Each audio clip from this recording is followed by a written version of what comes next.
Ça fait plaisir d'être avec vous ce matin, en fait, pour vous parler de bioénergie et du secteur agricole. Je voulais surtout commencer par vous faire un portrait du secteur agricole. C'est pas tout le monde qui connaisse bien le secteur. Les principales productions, son positionnement géographique, sa consommation d'énergie. On le dit, beaucoup d'énergie fossile consommée dans le secteur agricole, malheureusement. Ses émissions à gaz à effet de serre, et pour aborder le vif du sujet par la suite, donc les bioénergies à la ferme, un peu de contexte, les opportunités puis des considérations qu'on voit par rapport au développement de ces filières-là. Donc, si on commence au niveau du portrait, on parle d'à peu près 28 000 fermes au Québec, une quarantaine, 42 000 producteurs agricoles, c'est les chiffres du dernier recensement. 57 000 emplois sur les entreprises agricoles. On parle d'investissements annuels sur les entreprises de 650 millions par année pour des recettes monétaires, donc des ventes d'à peu près 8,8 milliards. Là, entre 8 et 9 milliards, ça varie selon les prix de marché notamment. Les principales productions agricoles au Québec, la principale, c'est la production laitière, 28 %. Vous les voyez souvent à la télévision. Ils ont quand même des bonnes publicités. Suivi du porc, 16 %. Les grains, donc tout ce qui est céréales, maïs, grains, soya, oléagineux, 16 % de la production. La volaille, un petit peu moins, 9 %. Les maraîchers, légumes, 7 %. Le bovin de boucherie, avec 6 %. Sirop d'érable, 5 %. Là, je ne ferai pas les autres, donc les fruits et tout ça pour les autres productions. C'est important, je pense, quand on parle de bioénergie, de savoir aussi que se situe la production agricole au Québec. À défaut d'avoir une meilleure carte, j'ai mis la carte de la zone verte, la zone agricole, là, qui est la zone qui est en vert ici. Elle n'est pas toute exploitée, cette zone-là, mais vous voyez où est-ce qu'elle est située. Là, on parle de la vallée du Saint-Laurent principalement, donc dans le sud-ouest du Québec, avec des lignes là, qui vont suivre notamment la rive sud du Bas-Saint-Laurent, du Saint-Laurent jusque justement au Bas-Saint-Laurent, à Gaspésie, avec un peu d'agriculture au Saguenay-Lac-Saint-Jean puis en Abitibi. Donc, c'est où ce que se fait l'agriculture au Québec principalement. Au niveau de la consommation d'énergie, à peu près la moitié de notre consommation provient du diesel. Principalement utilisé pour les tracteurs de ferme. Il faut savoir que les producteurs sont assez captifs de ça, dans le sens qu'il n'y a pas beaucoup d'alternatives qui leur sont offertes à court terme, à tout le moins, par rapport à ça. C'est un marché, les tracteurs, les compagnies, c'est un marché qui est extrêmement concentré. On parle de 3 joueurs dans le monde qui fournissent 95 % des tracteurs. Donc, on est un peu en attente de ces joueurs-là de proposer des solutions alternatives au diesel. On voit des prototypes, quand on fait une revue, lorsqu'on fouille un peu, on voit qu'il y a des prototypes qui s'en viennent, là, mais ils ne sont pas encore commercialisés de façon large au niveau mondial. Après ça, va venir le propane qui est utilisé principalement dans le séchage des grains, un peu dans la chauffe au niveau des poulaillers. L'essence pour les camions de ferme. Gaz naturel, seulement 3 %. Le réseau de gaz naturel au Québec n'est pas très disponible en milieu rural. Lorsqu'on compare à l'Ontario, ce pourcentage-là, en Ontario, dans le secteur agricole, le gaz naturel occupe 39 % de l'assiette. Donc, c'est totalement différent que qu'on a ici au Québec. On souhaiterait le faire augmenter, mais malheureusement, il y a des contraintes d'approvisionnement. L'électricité, évidemment, c'est quand même 20 %. Là. On parle de l'éclairage, le refroidissement au niveau du secteur laitier, donc ventilation, etc. Dans le graphique précédent, 80 % là, de l'assiette énergétique était consommée en énergie fossile. Par contre, cette 80 % là représente seulement 20 % des gaz à effet de serre émis par le secteur agricole. C'est probablement une particularité du secteur. On travaille avec la nature, on travaille avec les animaux. Fait que les gaz proviennent de d'autres éléments. Donc, le plus important, c'est la fermentation entérique. Donc, les ruminants, le méthane produit par les animaux. Donc, les ruminants, on parle de vaches, de bovins, d'agneaux, moutons. Il y a 450 000 vaches au Québec, 150 000 bœufs avec les veaux, les génisses, tout ça. Ça monte à 1 million de têtes de ruminants. Lorsqu'on ajoute les agneaux, moutons, on est à 230 000 de plus. Donc, on est au-dessus d'1 million de têtes de ruminants qui génèrent, dans le fond, 31 % des gaz à effet de serre du secteur. Après ça, on a 24 ici, c'est la gestion des sols agricoles. Ici, essentiellement, c'est la conversion des engrais azotés qui génèrent du protoxyde d'azote. Donc, pour ces deux éléments-là, on a un petit peu de marge de manœuvre, c'est-à-dire qu'au niveau de la fermentation, on peut jouer un petit peu avec l'aération, mais ça reste quand même limité.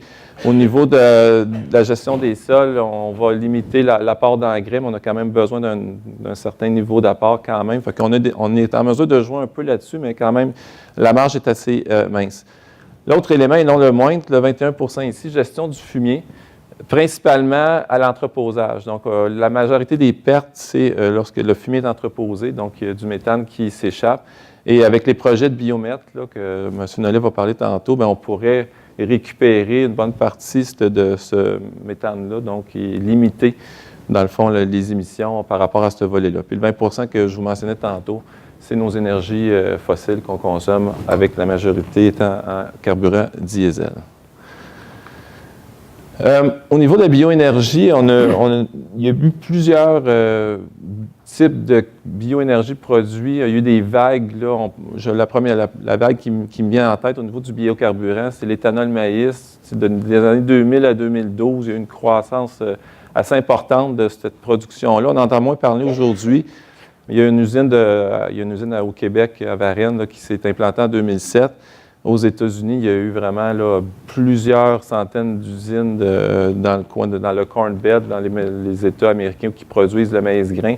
Actuellement, 40 du maïs grain produit aux États-Unis est consommé par ces usines-là. Là. Donc, c'est quand même assez important. On entend moins parler, mais ça reste quand même énorme comme industrie au niveau du biocarburant aux États-Unis. Biomasse forestière, je ne l'ai pas mentionné tantôt, on a la Fédération des producteurs forestiers qui sont affiliés à l'UPA. Ils représentent les 134 000 propriétaires forestiers privés au Québec. Il y a 29 000 là-dessus qui sont des producteurs forestiers. Donc, évidemment, ils vont produire du bois de chauffage, ils vont fournir des usines de granules. Le bois de chauffage, les derniers chiffres qu'on avait, c'est 70 millions de chiffres d'affaires par année. Donc, c'est quand même un secteur qui est là, qui n'est pas en augmentation. Vous savez, il y a la réglementation au niveau des particules fines qui limite un peu la croissance de ce secteur-là, mais ça reste quand même un secteur qui est quand même présent au niveau des bioénergies, donc à la ferme. Et le nouveau, pas le nouveau, mais je veux dire la nouvelle vague qu'on voit là, venir, c'est vraiment le secteur de la biométhanisation. Et je vais, dans le fond, expliquer un peu pourquoi, puis M. Nollet va vous parler d'un projet plus spécifique. Donc, c'est appuyé par la politique énergétique du Québec. Il y a des mesures qui sont mises en place pour favoriser l'émergence, notamment de gaz naturel renouvelable. Il y a un projet de règlement qui a été déposé en août dernier pour, dans le fond, que le gaz naturel livré doit être au moins 5 en gaz naturel renouvelable d'ici 2025. Donc, il y a des incitatifs qui sont fournis par les gouvernements. Puis, il y a une étude qui a été réalisée récemment par Énergir, pour le compte d'Énergir, par WSP Deloitte, qui, dans le fond, que définit comme le secteur agricole et forestier comme des importantes sources de substances méthanogènes qui pourraient générer là, donc, du gaz naturel renouvelable et aider à atteindre ces objectifs-là. D'ailleurs, c'est un graphique de cette étude-là. Je vous ai mentionné tantôt là, le secteur agricole et surtout dans le sud. Ici, le vert, c'est la biomasse forestière, donc qui pourrait potentiellement, qui a le potentiel technico-économique de générer du GNR. Puis en jaune, c'est la biomasse agricole. Donc, vous voyez que les sections en jaune, ici, on a Montérégie. Comme je vous mentionnais tantôt sur la carte du secteur agricole, l'agriculture se fait surtout là. Donc, c'est pour ça qu'on a beaucoup de jaune ici. Ça, c'est le potentiel court terme. Donc, la biomasse agricole, l'étude a démontré que d'ici 2030, probablement que la biomasse forestière serait intéressante pour la production de GNR, puis elle, on la retrouve là dans plusieurs régions du Québec. Moi, je vais me concentrer sur le bout agricole, évidemment. Donc, pour les producteurs, c'est un peu le titre de l'atelier « Bioénergie pour un secteur résilient ». Bien évidemment, c'est une diversification de leur revenu potentiel, là, donc de fait de produire ou d'investir dans des projets de bioénergie, de biométhanisation qui vont utiliser leurs ressources, on veut, sur leur biomasse première. Évidemment, c'est une activité qui est complémentaire à leur activité de base, puis ça s'insère quand même assez bien dans je dirais dans la structure de l'entreprise, c'est-à-dire qu'il n'y a pas de démarche importante à faire. Au niveau, exemple, de l'épandage des digestats, ils vont déjà épandre le fumier sur leur terre. Donc, on épand du digestat ou du fumier. Ce n'est pas nécessairement plus compliqué pour les producteurs agricoles. Évidemment, bien, ça contribue à la vitalité des milieux ruraux. Le secteur agricole, c'est en milieu rural. Donc, le fait d'ajouter une activité économique qui se greffe un peu à l'activité agricole, c'est vraiment un plus là, pour les milieux ruraux. Puis évidemment, pour le secteur agricole, bien, ça, quand même, ça amène une image positive. On contribue à la réduction des gaz à effet de serre. On recycle des matières résiduelles fertilisantes. Donc, pour le secteur agricole, c'est quand même intéressant au niveau de l'image. Au niveau des considérations préliminaires, on a utilisé le terme considérations préliminaires. On peut parler de défis aussi peut-être. Bref, c'est des éléments qu'il faut prendre en compte lorsqu'on veut développer une filière de biométhanisation en secteur agricole. Il y a 3 éléments ou 3 catégories, en fait, principales de considération. Il y a les impacts sur le territoire, les activités agricoles, il y a les considérations agro-environnementales et la cohabitation, puis la rentabilité des projets. Donc, je vais y aller un par un. Au niveau du premier, sur le territoire agricole, vous savez, la zone verte, c'est 2 du territoire agricole, c'est du territoire québécois. Dans le 2 il y en a seulement 1,4 qui est exploité. C'est pour nous, les agriculteurs, la zone verte, c'est une ressource qui est non renouvelable. Donc, il faut y faire attention. Pour la Commission, selon la loi sur la protection du territoire agricole, il demeure que la biométhanisation, ce n'est pas une activité agricole. C'est une activité connexe, mais ce n'est pas, si on va au mot, ce n'est pas une activité agricole. Donc, c'est une activité non agricole qui va souvent vouloir s'implanter en zone agricole pour toutes sortes de contraintes. Peut-être M. Nollet pourrait le dire. Surtout, la principale, c'est probablement les distances, quand on parle de projets collectifs, pour le fumier, puis les digestats et tout ça. Donc, c'est sûr qu'il faut s'assurer que si c'est en zone agricole, on soit dans un site de moindre impact, c'est-à-dire que le moins pire site pour limiter les impacts sur les cultures, sur les élevages, etc. Au niveau des activités agricoles, le principal enjeu qu'on voit à court terme, c'est probablement l'enjeu de biosécurité. Peut-être ceux qui ne sont pas familiers avec le secteur agricole, il y a eu des virus, des bactéries importantes qu'on a vues, surtout aux États-Unis, dans le porc notamment, la DEP qu'on appelle, qu'on a réussi à contrôler au Canada, au Québec, heureusement. Mais il y a des pathogènes qui sont dans le fumier, dans le lisier, qui peuvent se transmettre d'une entreprise à l'autre. Donc ça, si on est dans des projets collectifs, puis qu'on transporte du fumier, puis qu'on arrête à plusieurs entreprises différentes, il faut s'assurer qu'on a toute la procédure, les paramètres en place pour éviter de contaminer, s'il y a un problème dans une de ces entreprises-là, que ce problème-là se retrouve dans toutes les entreprises-là. Donc, c'est un enjeu à avoir en tête. On ne dit pas qu'il n'est pas adressable, au contraire, je pense qu'on est capable de l'adresser, mais il faut vraiment prendre en compte. Et les impacts sur les ententes d'épandage, dans le fond, c'est qu'actuellement, il y a des réglementations environnementales assez sévères au niveau des producteurs agricoles. Ils ne peuvent pas étendre la quantité de fumier qu'ils le désirent sur leur taille. Ils sont limités par différentes normes. Donc, la principale, c'est la norme phosphore. Donc, si le producteur se retrouve avec trop de phosphore chez lui, il doit trouver des ententes d'épandage chez des voisins pour s'assurer que son bilan soit conforme aux normes. Donc, lorsqu'on parle de biométhanisation, de transport de fumier, puis peut-être de matières qui arrivent de l'extérieur de l'industrie agricole, du secteur agricole, bien, il faut juste s'assurer que lorsqu'au final, tout ça se balance, puis que les terres sont capables de recevoir ces matières-là, les digestats, etc.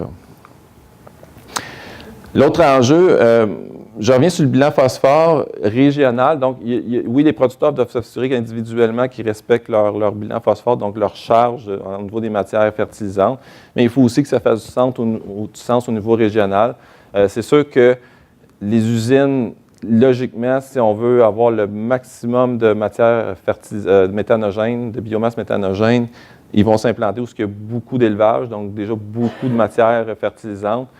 C'est logique, d'un point de vue financier, il faut juste s'assurer que ça fasse du sens au niveau régional, au niveau de la charge phosphore. Encore là, ce n'est pas un enjeu qui est insurmontable, il faut juste l'avoir en tête lorsqu'on parle de projet de biomètre. L'impact possible sur la matière organique des sols, ça, c'est des questions qu'on se pose. On n'a pas encore la réponse, c'est-à-dire que lorsqu'on passe du fumier dans un biométhanisateur, on enlève du carbone. Ce carbone-là, normalement, ça génère de la matière organique dans le sol. La matière organique du sol, c'est important pour maximiser les rendements, faire face aux aléas climatiques. Donc, on ne sait pas, il y a des questions qu'on se pose, est-ce que la charge, l'apport en matière organique va demeurer à un niveau suffisant comme pour pérenniser la structure des sols? C'est une question qu'on se pose. On n'a juste pas la réponse, donc il faudrait juste l'adresser. Et l'autre qui est plus technique, odeur, trafic lié. Donc, si on parle d'un projet collectif qui a du va-et-vient, bien là, c'est une question de cohabitation qui n'est pas différente d'un autre projet là, industriel ou autre qui pourrait survenir dans le monde, dans un milieu rural. Et finalement, la rentabilité pour les producteurs, avant de rentrer là-dedans plus spécifiquement, il y a eu un projet assez important il y a quelques années, il y a une dizaine d'années, de biométhanisation chez un producteur agricole. Il avait fait les manchettes à l'époque. Malheureusement, ce projet-là n'a pas fonctionné.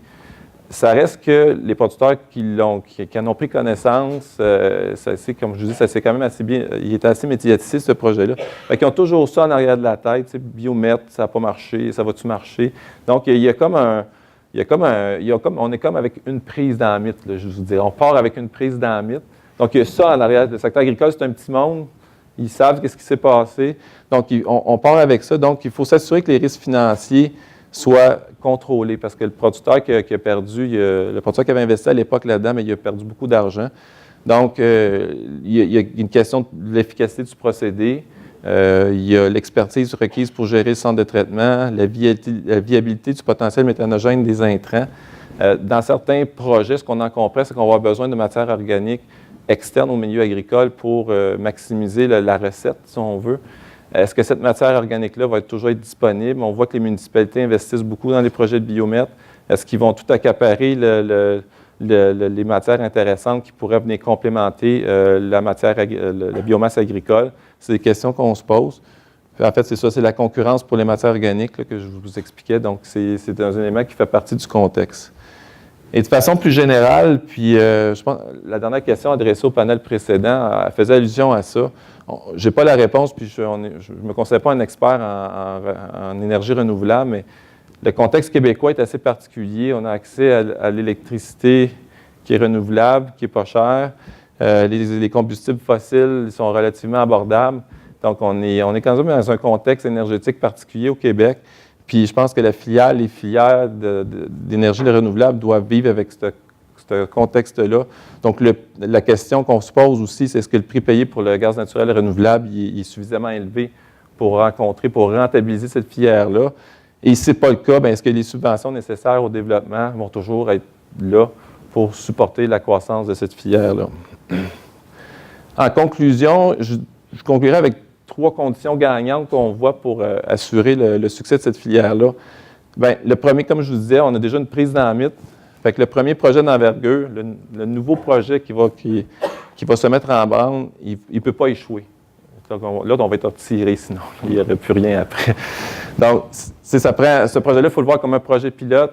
Il faut le voir comme une vitrine technologique, mais il doit fonctionner. Sinon, cette filière-là, je vous le dis, là, elle ne partira pas si ça ne fonctionne pas. Transparence d'information, que tout le monde soit au courant de ce qui se passe, tout ça. Puis je ne dis pas que ce n'est pas fait actuellement. Je pense que le projet que Jean vous parlait, il rencontre ces critères-là, mais il faut toujours avoir ça en tête. Et finalement, l'implication de tous les acteurs, y incluant les producteurs agricoles, donc pour maximiser les chances de succès de ces projets-là. Moi, ça termine ma présentation. Merci. Eh bien, alors, merci beaucoup. Je suis très content d'être ici aujourd'hui pour vous parler de notre projet de biométhaniseur agricole coopératif. En passant, c'est quand même, ça fait un petit choc d'entendre parler comme ça de ma longue feuille de route.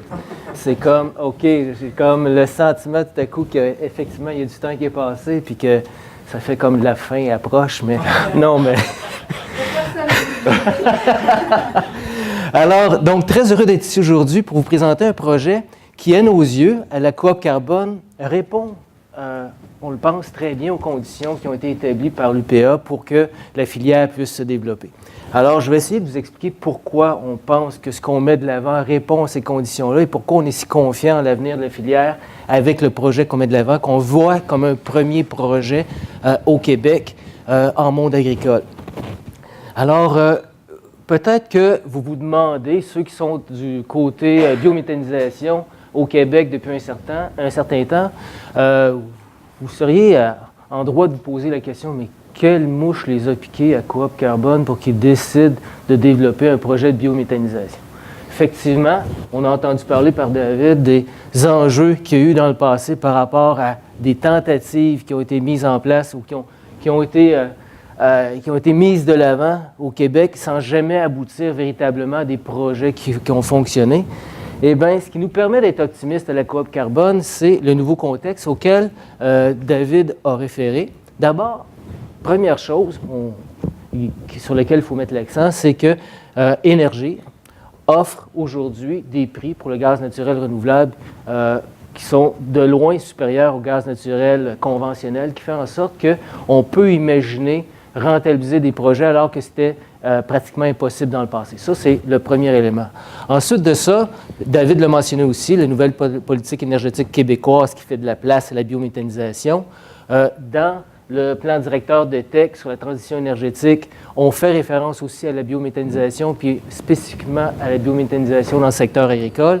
Et enfin, il y a tout le contexte international, national, régional et international qui fait état de l'enjeu des changements climatiques qui nous rattrape, qui est de plus en plus important, de plus en plus dramatique. On nous dit qu'il faut agir rapidement. Et dans ce contexte-là, on ne peut que conclure que la biométhanisation bénéficie d'un contexte favorable au Québec aujourd'hui pour prendre son envol. Donc, notre projet, à la base, il est relativement simple. Ça se complexifie dans les détails, on s'entend, mais l'idée de base, là, c'est que ça prend un nombre suffisant de producteurs agricoles concentrés dans un lieu pas loin de la ligne de gaz d'énergie. Une fois qu'on a ça, on peut imaginer un projet. Concrètement, ce qui est spécifique à notre projet, c'est que les producteurs agricoles sont au centre du projet. On pense à la Coop Carbone qu'on a découvert la pierre philosophale en matière de biométhanisation. Concrètement, si on veut qu'un projet fonctionne, ça prend nécessairement les producteurs agricoles à bord. Il faut que le projet soit au bénéfice des producteurs agricoles parce qu'on a besoin d'eux aux extrémités. Bien, on a besoin d'eux partout dans le projet, mais à l'entrée et à la sortie. On a besoin d'eux parce qu'on a besoin de matières méthanogènes pour alimenter le biodigesteur. Puis on a besoin d'eux pour le récupérer puis l'épandre sur leur terre agricole ensuite. S'ils ne sont pas là, s'ils ne sont pas intéressés, le projet ne pourra pas fonctionner. Dans notre cas, les producteurs agricoles sont au centre du projet. On conçoit une coopérative de producteurs agricoles qui, ensemble, vont posséder, via leur coopérative, les installations de biogestion, puis tout le complexe de biogestion qui va permettre ensuite d'injecter le gaz dans le réseau. Donc, concrètement, on parle d'un territoire où on cherche finalement un lieu où dans un rayon de 5 à 10 km, on a suffisamment de producteurs agricoles avec les lisiers fumiers nécessaires pour alimenter le biodigesteur. Et par la suite, après le processus de biodigestion puis de purification, tout ça est injecté dans le réseau de gaz d'énergie. On parle, grosso modo, d'un projet qui produirait environ 2 millions de mètres cubes par année, qui réduirait les émissions de gaz à effet de serre de 6500 tonnes, soit l'équivalent de 1500 voitures. Et là, j'ai fait un constat intéressant entre nous. Pour moi qui travaille depuis des années dans la lutte au changement climatique, je suis obligé d'admettre que des tonnes puis des millions de tonnes de GES, même moi, ça ne me dit pas grand-chose.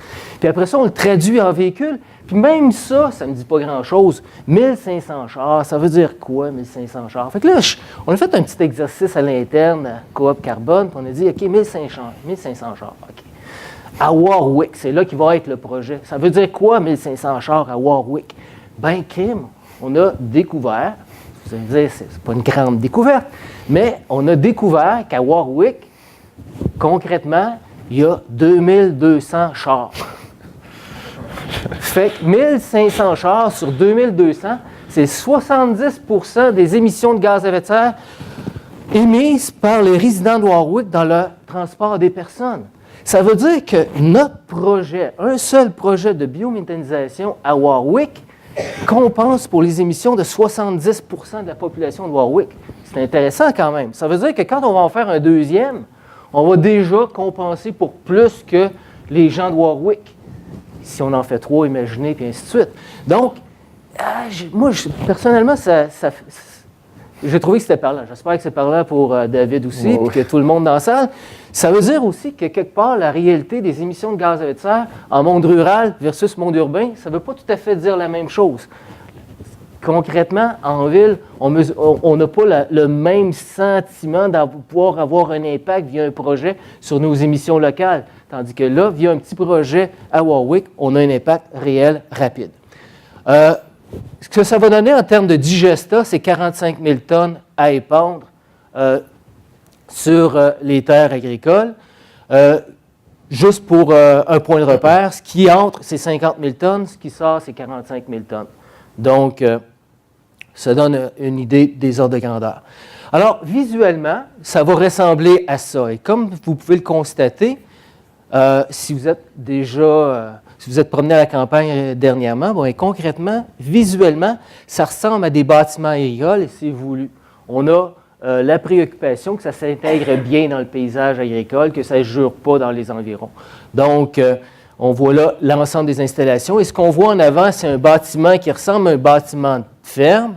Et c'est là qu'on va recevoir les fumiers et les lusiers, de sorte que, et le bâtiment est fermé, de sorte qu'il n'y aura pas d'odeur associée au transbordement, de façon à réduire les nuisances, en fait, de façon à faire en sorte qu'il n'y ait pas de nuisances associées au projet pour les voisins. Alors, je vous disais que ça va avoir lieu à Warwick. Alors, une petite carte ici qui l'illustre. Ce qui est intéressant, c'est de constater que le site est justement le long de la ligne de gaz d'Énergir sur le chemin Kerouac. Et concrètement, si les choses vont comme on l'espère, et ce n'est pas une garantie, mais on espère débuter la construction en août 2019 pour une mise en service au printemps 2020. Les opérations sont prévues de durer minimum 20 ans avec une possibilité d'augmenter à 10 ans. On a déjà le bail de signer avec le producteur agricole pour les installations. Alors, puis on est en attente d'autorisation de la CPTAQ pour débuter le projet. Donc, pour quiconque connaît un petit peu la biométhanisation, et puis n'importe qui fait un plan d'affaires arriverait assez vite à cette conclusion-là, pour réaliser un projet de biométhanisation qui fonctionne, ça va prendre de la matière première, des intrants. Il va falloir pouvoir vendre le produit, puis dans ce cas-ci, c'est à Énergir, puis il va falloir pouvoir disposer des résidus, les digestats, sur les terres agricoles. Donc, c'est les 3 éléments clés, les 3 piliers d'un projet réussi, pas seulement en monde agricole, n'importe où. Et ce qui est génial avec notre modèle, comme je vous le disais, c'est que les producteurs agricoles sont au cœur du projet pour les dimensions intrants et digesta, et on est sur le point de signer une entente avec Énergir pour disposer du gaz naturel renouvelable pour les prochaines 20 années. Donc, on sécurise les piliers d'un projet de biométhanisation de façon à assurer sa pérennité dans le temps. Le rôle de la coop carbone là-dedans, c'est de jouer le rôle de maître d'œuvre. On fait arriver le projet présentement. On s'organise pour que le projet soit livré clé en main à la coop locale qui est créée. Et puis, après ça, on va se charger des opérations. Donc, si ce n'est pas encore clair pour vous qu'une coopérative de producteurs agricoles, c'est intéressant pour mener à terme un projet de biogestion dans le monde agricole, bien maintenant, on peut regarder un peu comment ils ont procédé en Europe, puis c'est ça aussi, je pense, c'est convaincant. Concrètement, quand on regarde comment ça s'est passé, là, la transition énergétique ou la transition énergétique amorcée en Europe du côté du côté pas seulement rural, mais de façon globale, ce qu'on constate, c'est que partout, les coops qui intègrent les producteurs agricoles ont joué un rôle clé dans le développement des filières. Concrètement, en France, Enercoop, 25 000 membres, développent des projets d'éoliennes, biométhane, etc. depuis plus de 10 ans. Mais là, on parle de 25 000 membres. Juste pour mettre les choses en perspective un petit peu, notre coop énergétique locale, elle va réunir à peu près 10 membres. Donc, quand on parle de 25 000 membres, ça veut dire qu'il y a du monde en tabarouette. Il y en a des producteurs agricoles dans des coops en France qui travaillent à la mise en œuvre de projets énergétiques. Donc, on entre dans cette lignée-là. Même chose en Allemagne, on parle de plus de 1000 coop, de 100 milliards de dollars d'investissement. Au Danemark, en Autriche, on parle de centaines de coop également pour des réseaux de chaleur et de biomasse. Alors, ça permet de penser, tout ça, qu'au Québec, on pourrait bénéficier aussi de la mise en œuvre d'un modèle coopératif qui permettrait d'accélérer la transition énergétique, qui permettrait d'accroître les retombées économiques locales pour les membres, puis ça nous donnerait ensemble des moyens d'innover et d'améliorer les modèles qu'on mettra en place. Donc, je pense que j'ai été clair, mais je vais quand même insister sur certains points. Concrètement, ce qu'on imagine, c'est donc les producteurs agricoles qui sont membres de la coop, en fait, qui contrôlent la coop énergétique locale. Il faut que les producteurs représentent plus de 51% des membres de la coop. Et, vous l'avez compris, les producteurs vont arriver avec les intrants, vont reprendre les digestats et vont être payés pour le faire. Donc, on s'assure de l'intérêt des producteurs agricoles dans ce projet-là.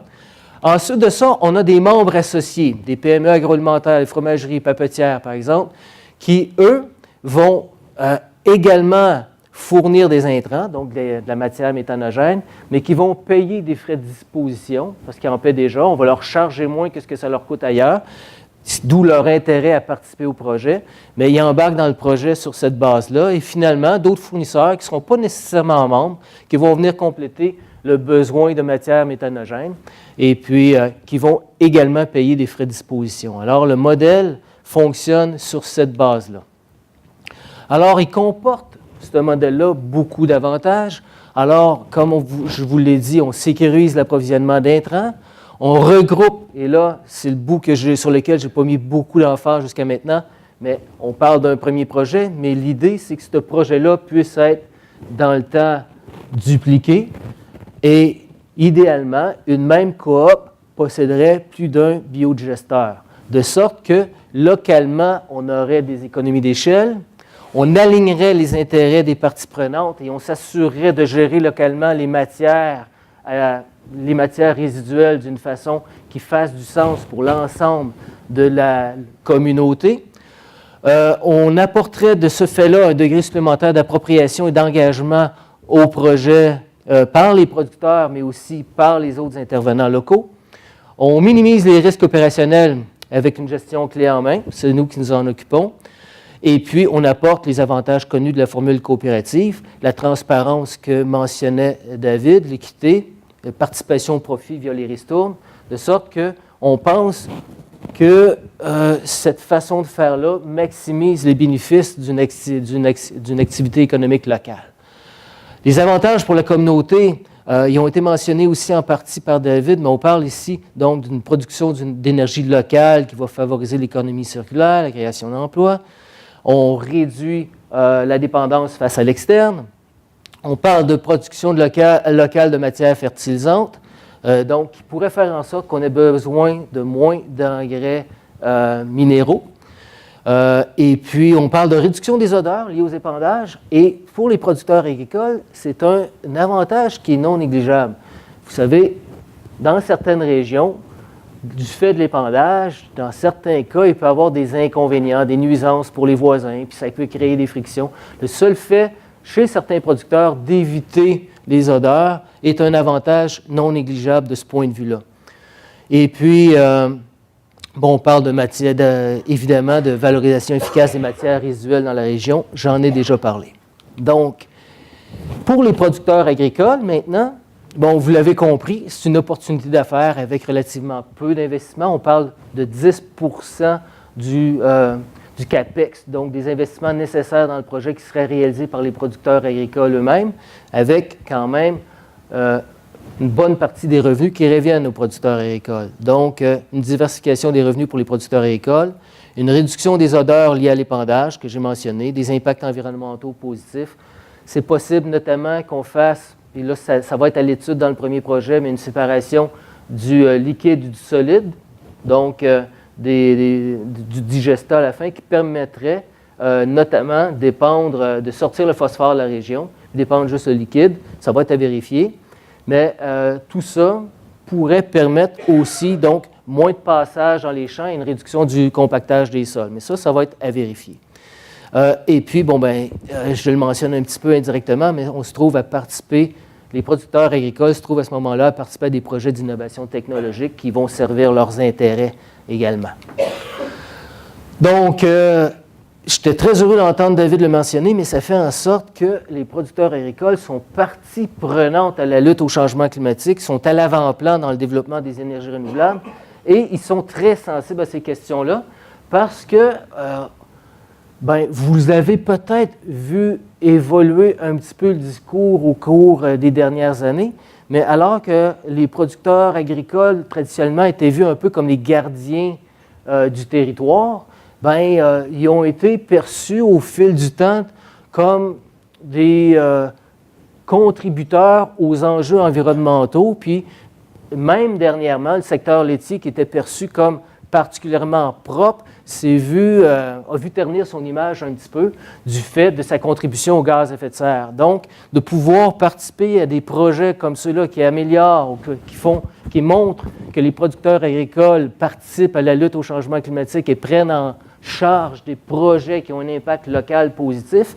Puis c'est pas rien ce que je disais tantôt, là. Imaginez, là, 10 producteurs laitiers de la région de Warwick qui compensent les émissions de gaz à effet de serre de 70 % de la population de Warwick.